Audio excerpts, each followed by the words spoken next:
আসসালামু আলাইকুম। Finally 2024 টি-20 world কাপে জয়ের দেখা পেল পাকিস্তান।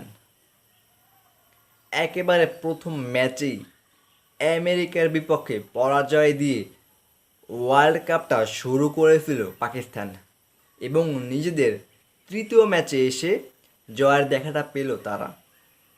তবে এই জয় নিয়েই তারা সুপার এইটে যেতে পারবে না। তাদের এখনও একটি ম্যাচ বাকি রয়েছে।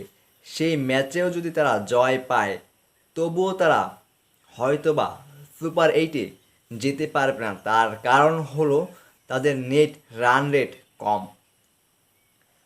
কারণ তারা নিজেদের প্রথম ম্যাচে আমেরিকার বিপক্ষে সুপার ওভারে পরাজিত হয়েছে এবং দ্বিতীয় ম্যাচে ভারতের বিপক্ষে তাদের চির প্রতিদ্বন্দ্বী ভারতের বিপক্ষে 120 রানের লক্ষ্য তাড়া করতে নেমে 113 রান সংগ্রহ করতে সক্ষম হয়েছিল তারা এবং 6 রানে পরাজিত হয় ভারতের বিপক্ষে। এবং নিজেদের তৃতীয় ম্যাচে এসে কানাডাকে 7 উইকেটে হারিয়েছে পাকিস্তান এবং আসলে নিজেদের প্রথম জয়ের দেখা পেয়েছে তারা। কানাডাকে মাত্র 106 রানে অল আউট করে দিয়ে 7 উইকেটের বিশাল জয় পেয়েছে পাকিস্তান, যেখানে জয়ের নায়ক মোহাম্মদ আমির ও মোহাম্মদ রিজওয়ান।